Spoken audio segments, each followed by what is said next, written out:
سلام عرض میکنم خدمت همه دوستان گرامی و عزیزان. امیدوارم هر جای دنیا که هستین خوب و خوش و سلامت باشیم. امروز تصمیم گرفتم ویدیویی رو آماده کنم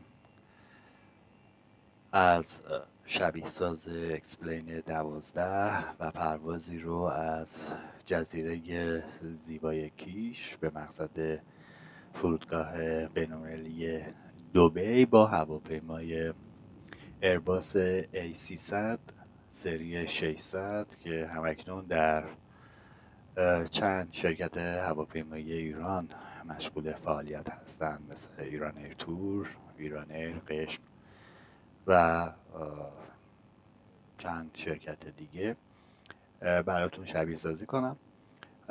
البته خب این هواپیماها سن بازنشستگیشون خیلی وقت رسیده، در دنیا معمولا استفاده نمیشن و از رده خارج شدن و متوسط سن این هواپیما در کشور ما بالای 35 سال هست. بر ترتیب چون این سری هواپیما همکنون در اکسپلین 12 از محبوبیت خوبی برخورداره، منم تصمیم گرفتم ویدیوی تهیه بکنم از آموزش پرواز این هواپیما. امیدوارم که لذت کافی رو شما ببرید. ابتدا از بالا نظری به فرودگاه زیبای کیش و همینطور جزیره کیش میندازیم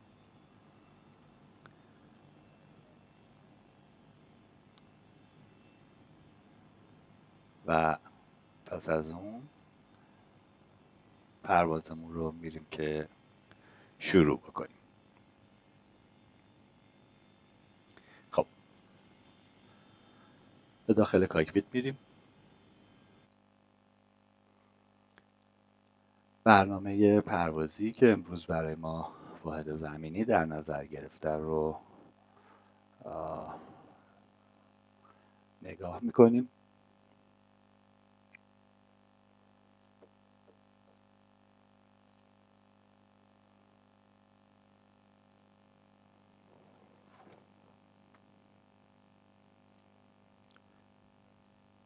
شماره پرواز ما اسکای 0110 تاریخ امروز و فرودگاه مبدأ ما فرودگاه کیش با ایکائو کد اسکار ایندیا براوو کیلو به مقصد فرودگاه دبی اسکار مایک دلتا براوو. هواپیمای ما هم ایرباس A300 سری 600 هست. ارتفاع پروازی که برای ما در این پرواز در نظر گرفته شدن 17,000 پا هست و اطلاعات فیول و پیلودی که برای ما در نظر گرفته شده در صفحه سوم رو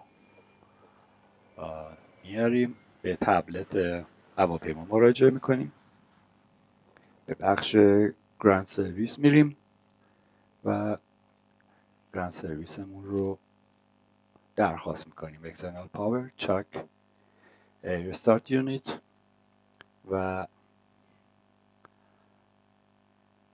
پلکان مسافرین، همینطور به فیول تراک، پسنجر باس و کاترینگ رو هم درخواست میکنیم.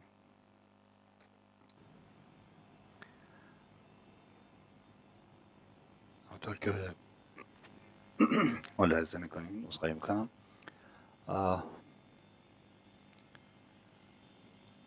گراند هندلینگ ست شده و هواپیما آماده بارگیری است.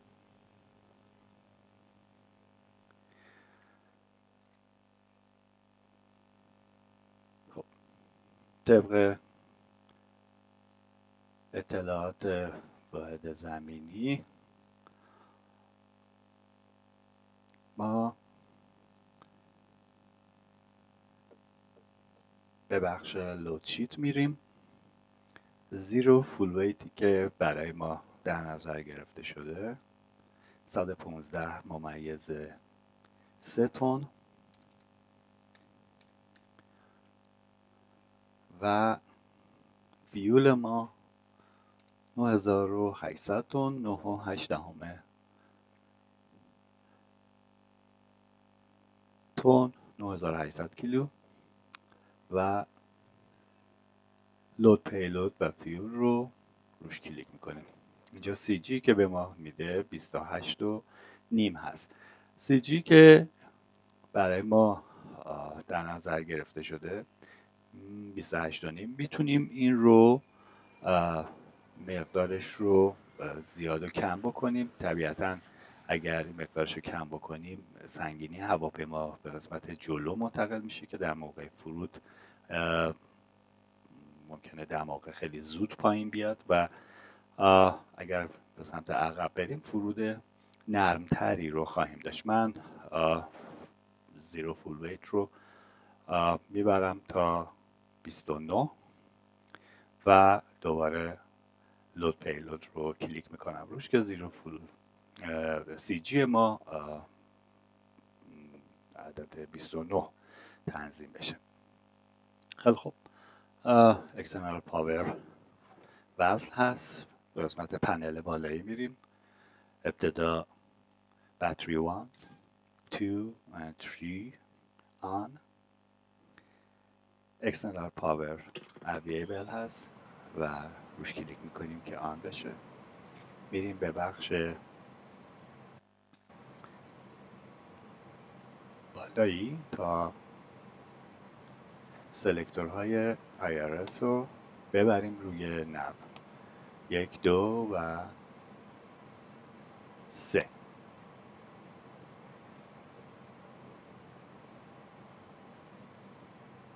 پایین تر میایم. گلی رو آن میکنیم. فیول پمپ ها رو switches on. window heat switches on and prop heat switches on. Isolation valve on. Low pressure supply on. And cockpit lock door lock. و emergency exit light arm.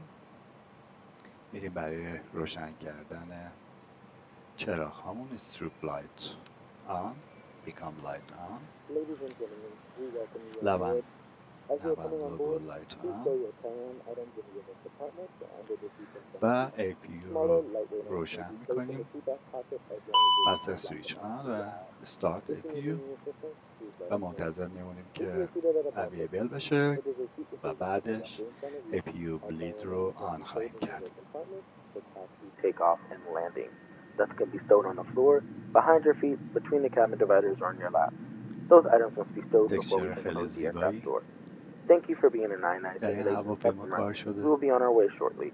بالها و همینطور موتور ملاحظه میکنید که بسیار زیباست. خب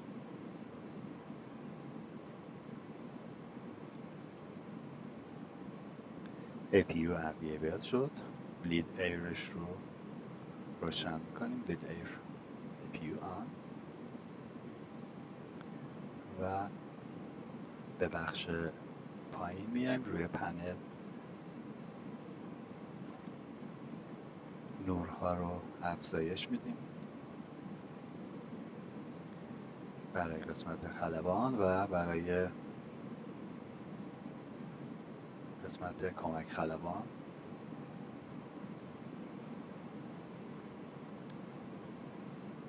نورها رو افزایش میدیم. خب در اینجا لازم هست که تیکسمون رو از حالت استندبای خارج کنیم و بذاریم روی TARA فرکانس ما یونیکام هست 122.8.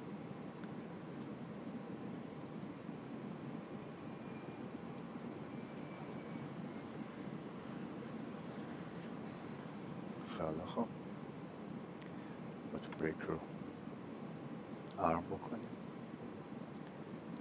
و بیایم به قسمت FMC.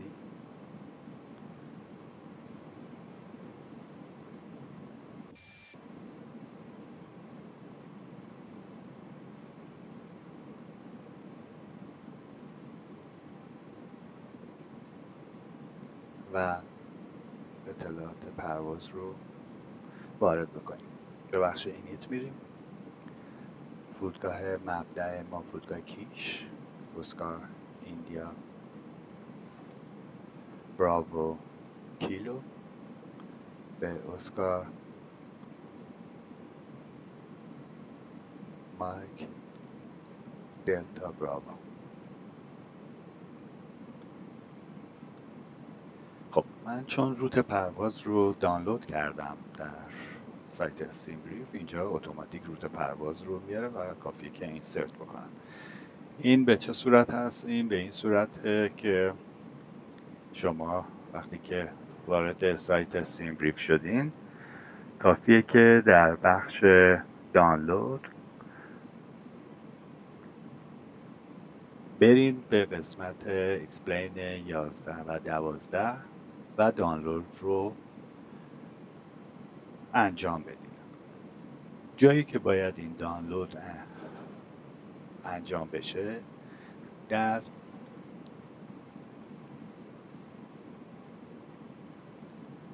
دایرکتوری فولدر اکسپلین 12 و در فولدر آتپوت و فولدر FMS پلان باید دانلود انجام بشه. از اینجا که شما دانلود رو انجام بدین، زمانی که FMS رو دارین تنظیم میکنین، اتوماتیک روت خواهد نشست در FMS. خب کروز فلایت لولمون 17,000 هست. الاین IRS رو انجام بدیم. 17,170 فلایت لول و شماره پرواز ما اسکای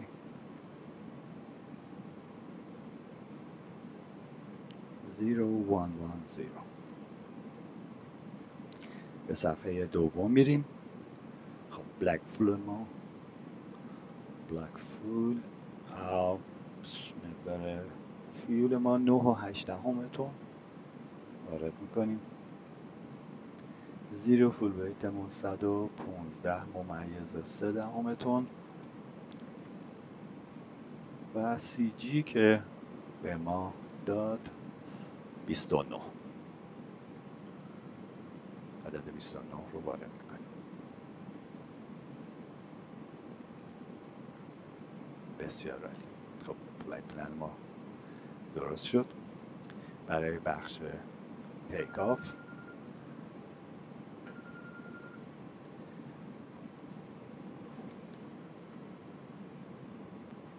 بایستی بریم به قسمت تبلت و send to take off brief رو انتخاب بکنیم. خب ایکا کد فرودگاه کیش رو وارد میکنیم. اسکار نیا براوو کیلو. رانوی که برای خروجی ما در نظر گرفتن رانوی 27 رایت هست. این قسمت باید اطلاعات هواشناسی رو وارد بکنیم، باد و جهتش و سرعتش رو. سرعت باد 300 درجه 4 نات. 300 و 4. درجه حرارت همکنون کیش 21 درجه. و QNH ما 10-14.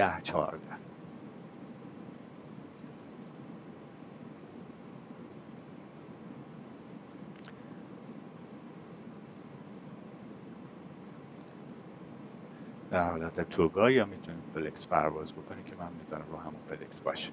خب کامپیوت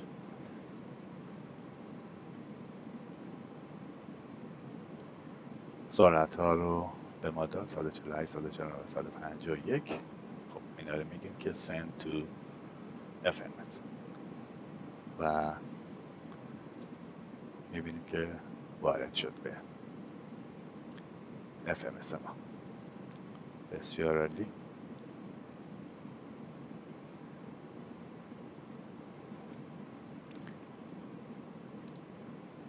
اطلاعات باد رو هم در قسمت اکا وین دیتا رو کوس میکنم و میریم برای روشن کردن او قبلش باید این روتمون رو تکمیل کنیم، چون روتی که ما دانلود کردیم به FMS بدون سید و استار بود. بنابراین میایم فرودگاه مبدأ که فرودگاه کیش هست رو انتخاب میکنیم. سیدی که برای ما در نظر گرفتن اورسار 1 آلفا،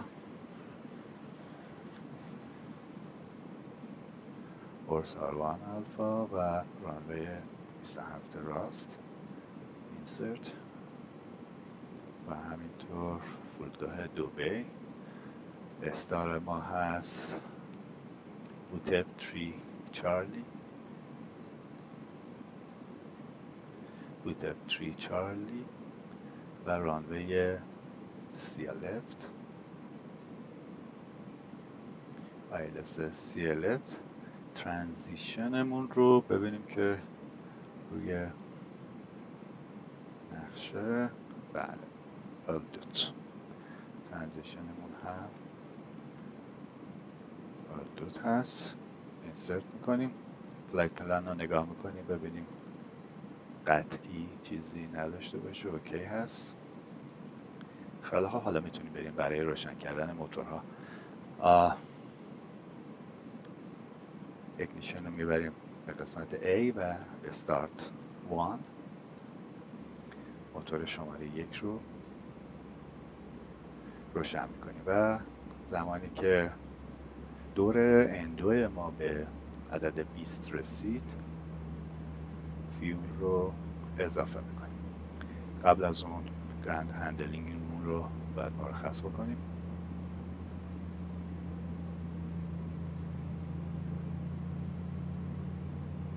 فیول تراک پاسنجر کاترینگ و همینطور نردبان و ایر استیت.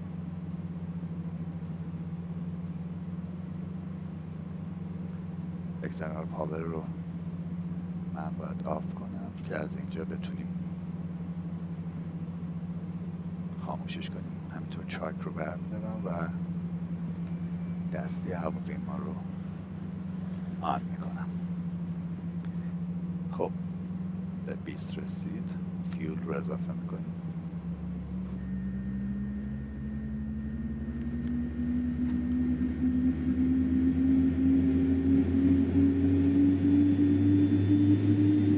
موتور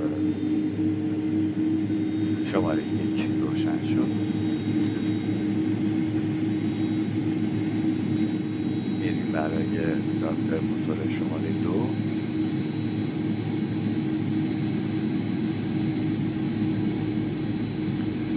و همینجا پوشبک رو درخواست میکنیم. Ground to cockpit. Please show me where you want to go.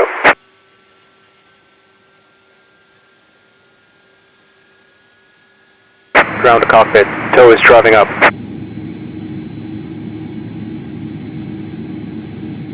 خب دور ما به 20 رسید. موتور شماره 2 رو هم روشن میکنیم.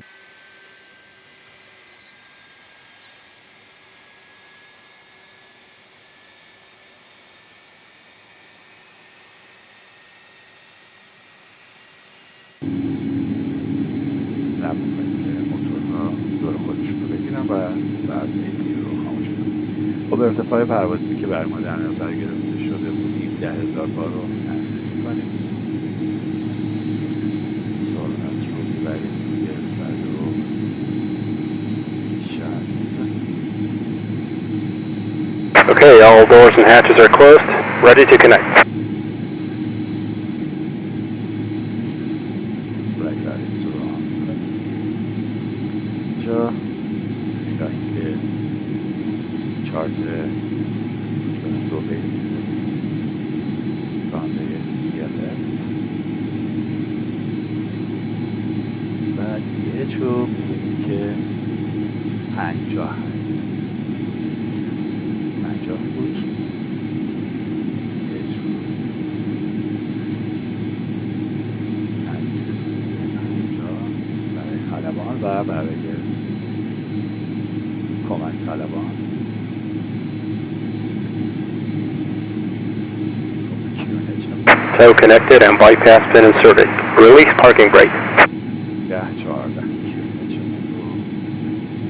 10-14 تنظیم میکنیم. خب حالت ما توگاه هست، میتونیم از حالت اوتو هم اینجا استفاده کنیم. من حالا فعلا روی توگاه میذارم باشه. خب فرکانس آیلس در مقصد رو هم باید اینجا تنظیم کنیم.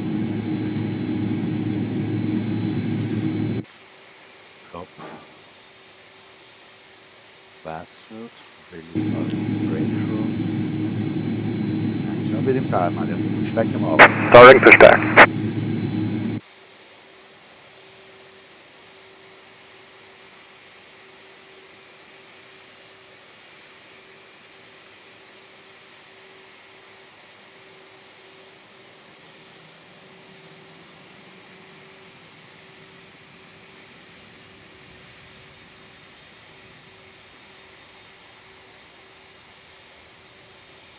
خب موتورها استیبل شد. بریم که APU رو خاموش کنیم. فیلدش رو آف میکنیم و خودشون هم آف. و اینجا ایگنیشن رو حتما باید ببریم به قسمت آف تا تنک های ما درست کار بکنن. خب هیچ فالتی نداریم، همه چی اوکی هست. در قسمت یا دامپر آن، ATS آن و پیچ تریم آن، سیت بلت ساید آن، نو اسموکینگ ساند آن.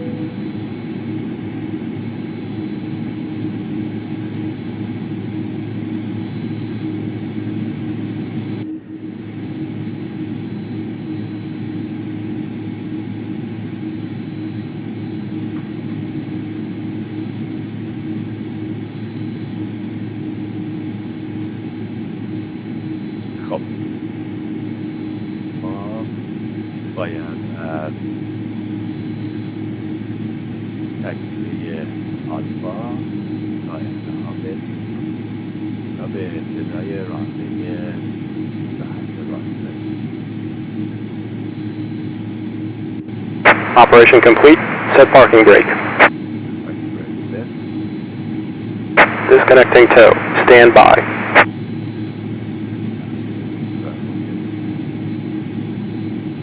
ما در اینجا قرار داریم و باید از این قسمت تکسیبه وارد بشیم. دلتا آلفا و ابتدای رانوی 27 راست.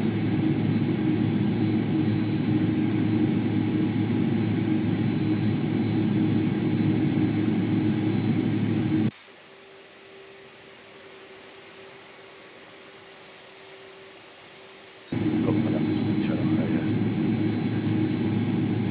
رانوی رایت آن. Tow is disconnected and bypass pin has been removed. Hand signal on the left. We'll see you next time and have a safe flight. Wing right, wing right arm, and on,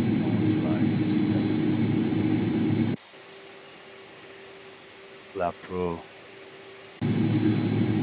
تا دریاچه 15 باز میکنیم.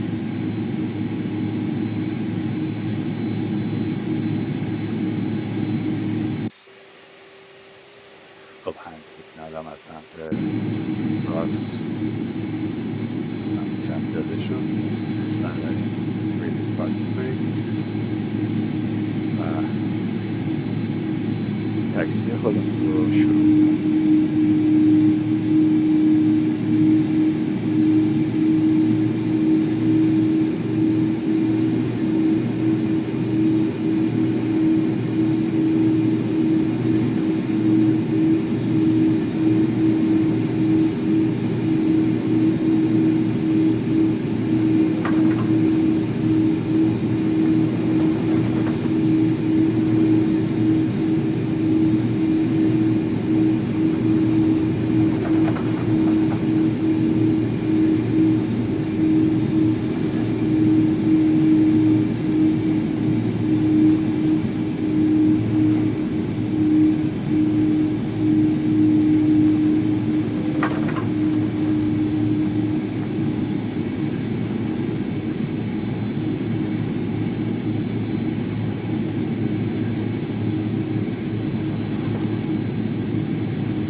از تاکسی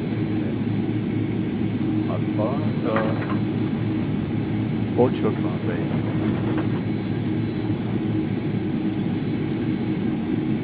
T7 پیش میریم.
خب به ابتدای رانندگی 27 راست رسیدیم. لاین اپ میکنیم.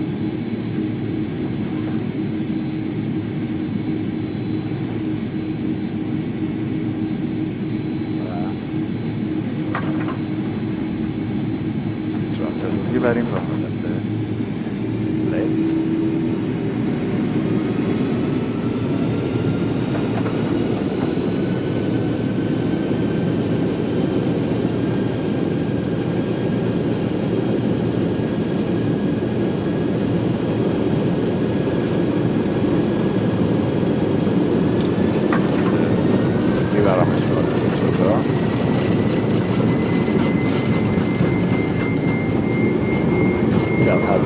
توان استفاده بکنیم.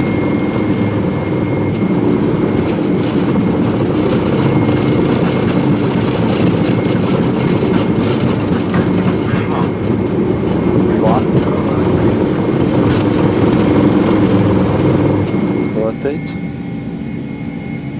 Positive. Positive. Gear up.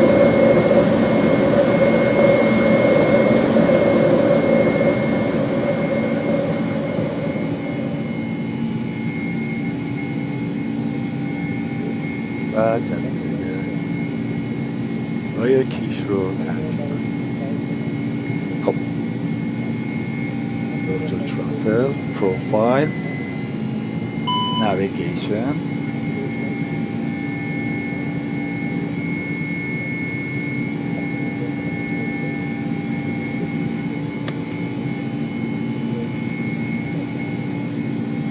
sync rate, sync rate, sync و rate, autopilot sync رو rate, آن. sync rate.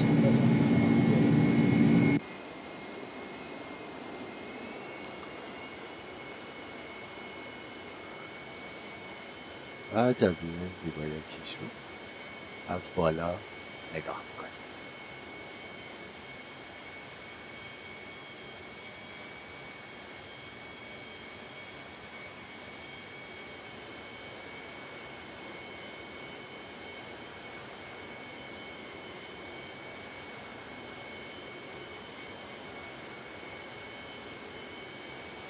بسیار عالی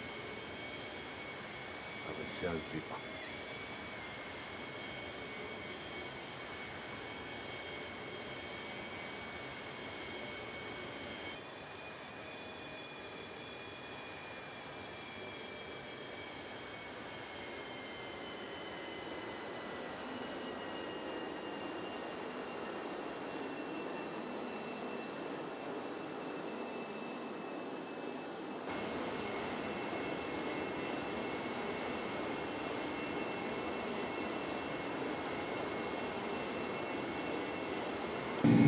خب نگاهی بندازیم.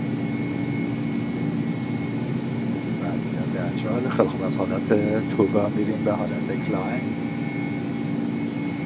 یا همونطور که گفتم میتونیم به حالت اتو قرار بدیم و خودش از حالت کلایم بعدا به حالت کروز خواهد رفت. FMC رو بیایم به بخش پروگرامینگ و فرودگاه دوبی رو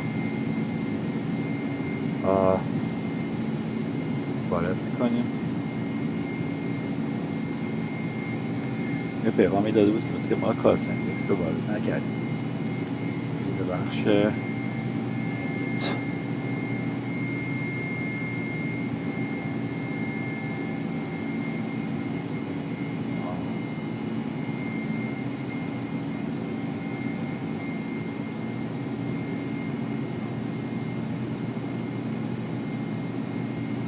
کاسندکس ما عدد 15 بود اینجا داره وارد میکنیم. خب برای اینکه اشتباه نکنیم ببینیم که کاسندکس رو کاسندکس 64 بوده اصلاح میکنیم. 64. بسیار عالی. خیلی خب ما فلایت پلان رو نگاه میکنیم. اینجا مواردی هست که من میخوام عرض بکنم خدمتتون. اگر هر کدوم از این مناطقی که در روی روت پروازی ما هست و ما بخوایم که از اون نقاط عبور نکنیم، اون ترین رادار رو خاموش کنم و به قول معروف دایرکت بکنیم.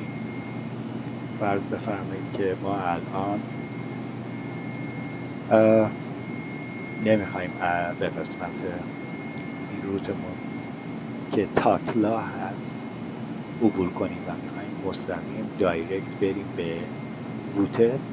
کافیه که اینجا در FMC قسمت دایرکت رو بزنیم و هر کدوم از نقاطی رو که میخوایم رو روش کلیک بکنیم و وارد FMC کنیم. الان مثلا من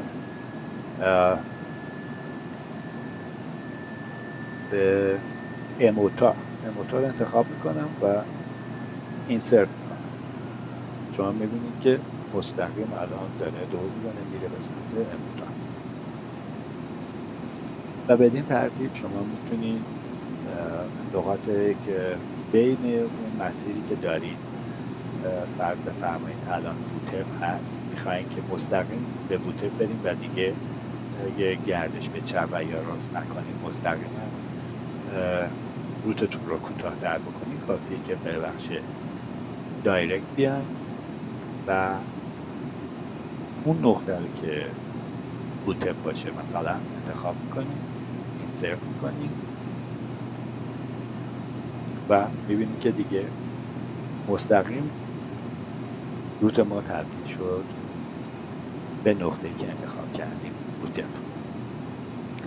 نکته دیگه‌ای که در FMC هواپیما هست و میتونیم ازش بهره ببریم این هستش که در نقاط مختلف شما سرعت‌های مختلف رو می‌بینیم که با ارتفاع‌های مختلف اینجا نمایش داده شده. شما میتونید هر کدوم از این سرعت‌ها رو تغییر بدید.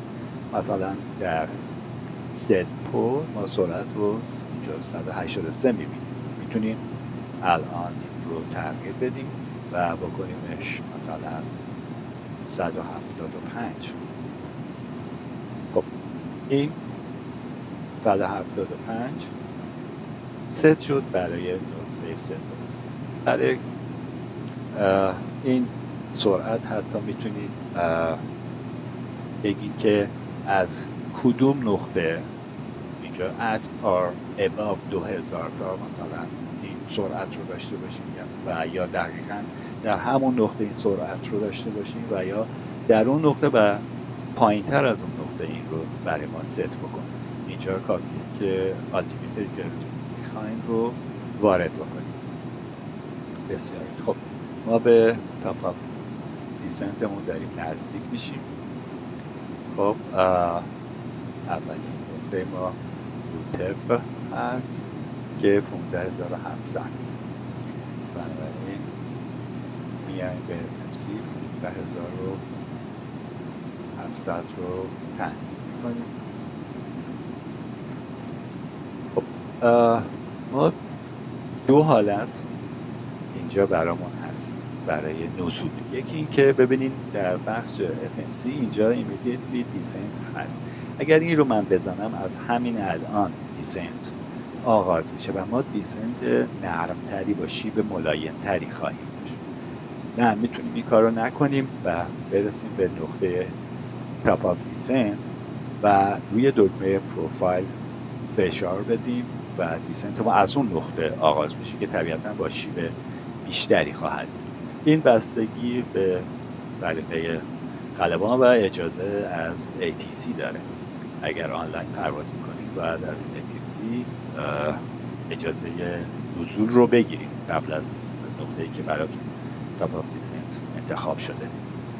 بنابراین دو حالت داریم. یکی این که همینجا الان نزدیکیم به نقطه تاپ آف دیسنت، روی این دیسنت کلیک بکنیم، دیسنت ما آغاز میشه و تا نقطه بعدی که مثلا بوتپ هست و 15700 ما با شیب ملایم تری دیسنت خواهیم کرد و یا نه صبر میکنیم به نقطه تاپ آف دیسنت برسیم، روی دکمه پروفایل بزنیم تا دیسنت ما آغاز بشه. پس این دو آپشن رو ما اینجا داریم. نکته تعیین سرعت هم که خدمتتون عرض کردم که به چه صورت. خب ببینیم که فرکانس فرودگاه دبی رانوی سی چرچی هست 111.3 و 299 درجه. 111.3 رو تنظیم می‌کنیم و 200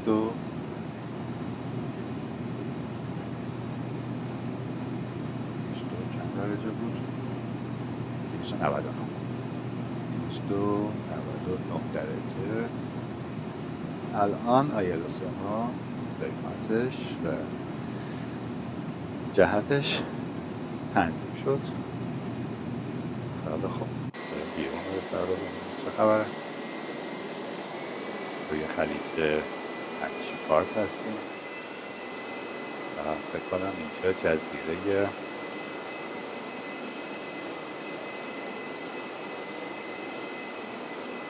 سیری هست.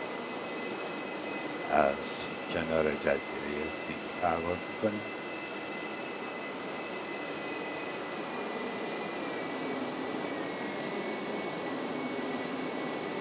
جزایر ایرانی رو در خلیج فارس میبینیم.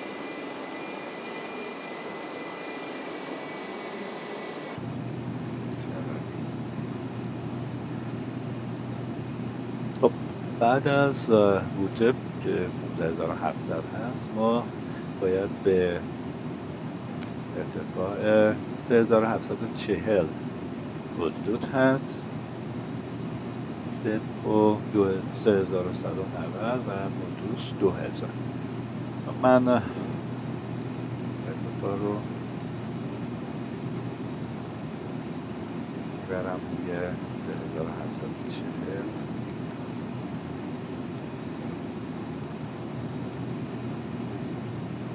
و خب داریم نزدیک میشیم به نقطه اتفاق میفته.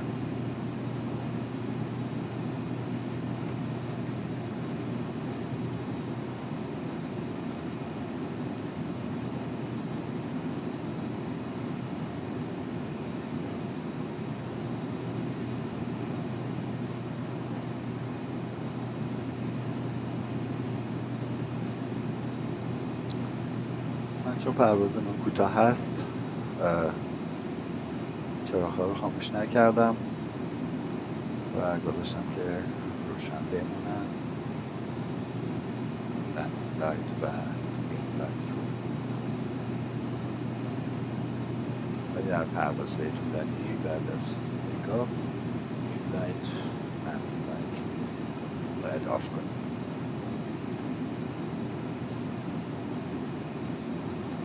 خب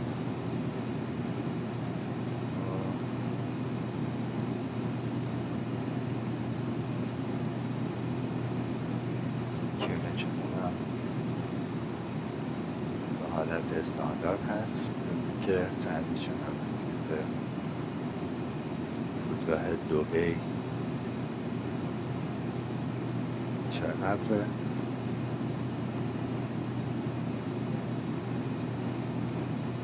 13000 پا. در 13000 پا باید مشخصات دبی رو کیونچش رو وارد کنیم که هست 10-15. خب در این میون به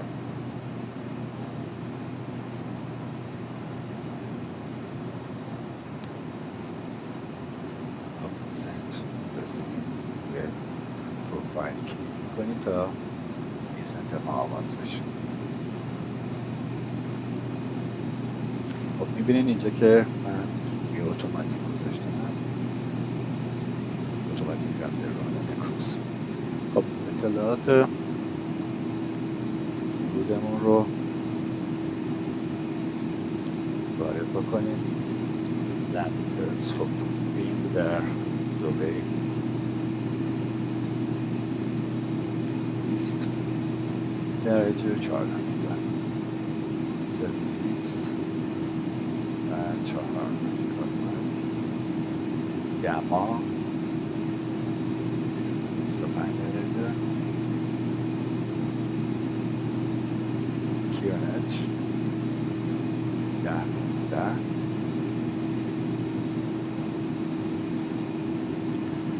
هوا صافه، پنجاه میزایه و لندینگ ریت ما 120 ممیز 9. 120 ممیز 9 رو وارد میکنیم. بریکمون میلیون خواهد بود تا کد فرودگاه دبی رو وارد میکنیم و رانوی سی چپ و کامپلیت. سرعت فرود ما رو محاسبه کنیم. بله، سرعت فرود ما در افروج 131 هست و 126. بسیار خب، ما اینجا توی بخش TMS تیک آف افروج میبینیم که به سرعت افروج ما به 132 در نظر گرفته شده. خیلی خوب،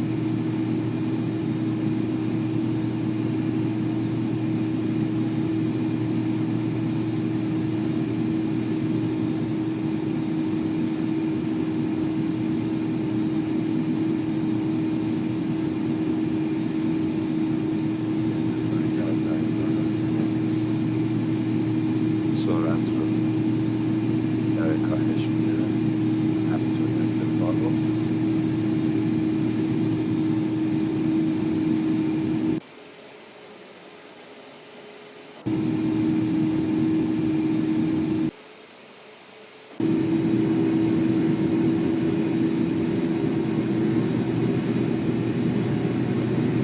خب، سرعت بنزین 50 رسیده.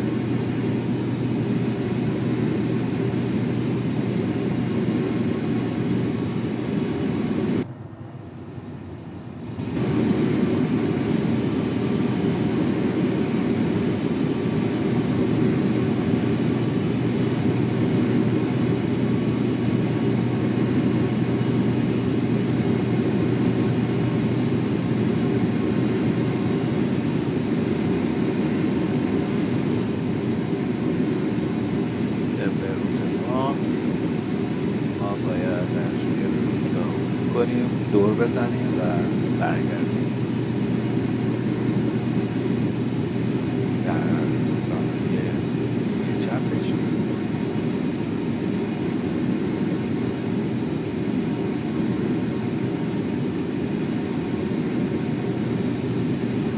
خب، من 3100 رو ست میکنم و در نهایت باید به ارتفاع 2000 رسیم.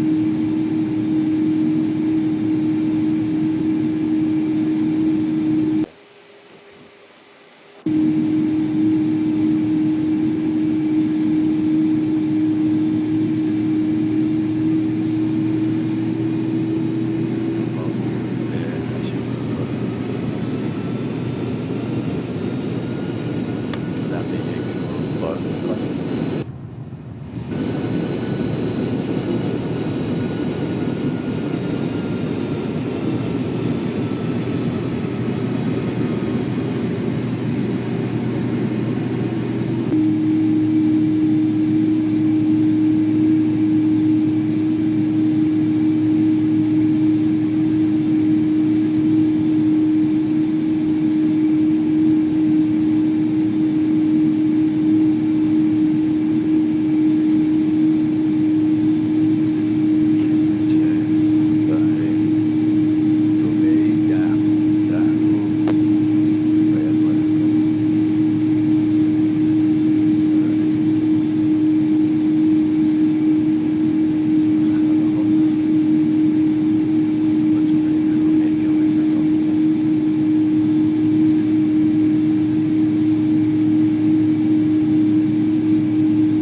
کلیک میکنیم که هواپیما در وضعیت لندینگ خودش رو قرار بده. در این میان ILS رو هم سیستم ILS دایموندهاش فعال بشه، رادیوسکوپ و لوکالایزر فعال بشه.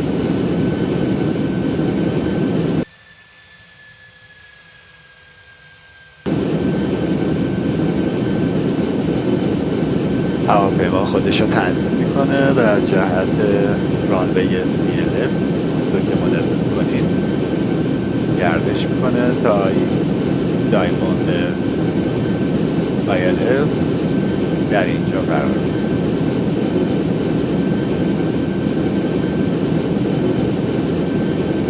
لوکالایزر فعال شده و همینطور رادیوسکوپ فعال شده.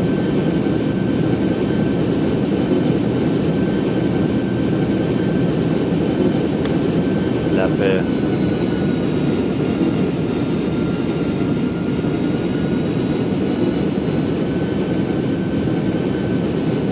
در رو تا آخر باز کردیم و به لب سی رو قبل از اینکه باز بکنیم پرواز سرعت خارج شد.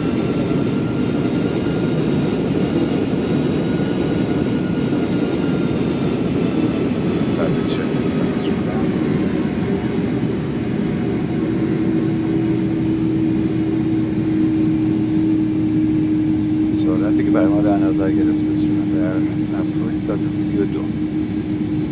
خیلی خوب 138 6 تا اضافه میکنم، بکنم مناسب باشه. رفته تا آخر باز میکنیم. چرخ هم که باز هستن. اوتو بریک مدیوم هم که آرامه و میریم برای لندینگ.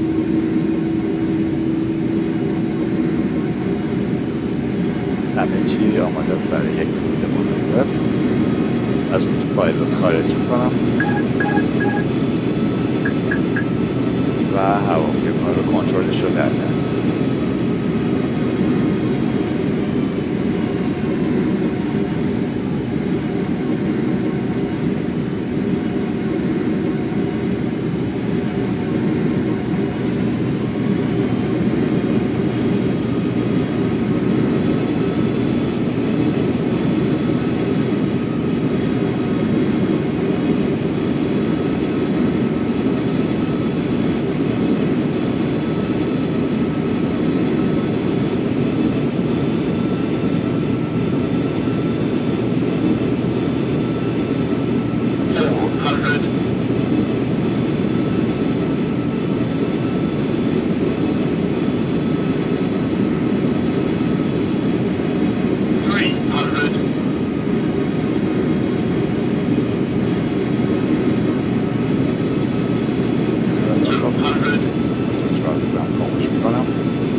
امیدوارم که از این پرواز لذت کافی رو برده باشین و شاید تونسته باشم نکاتی قشنگ کوچک رو خدمت شما عرضه کنم که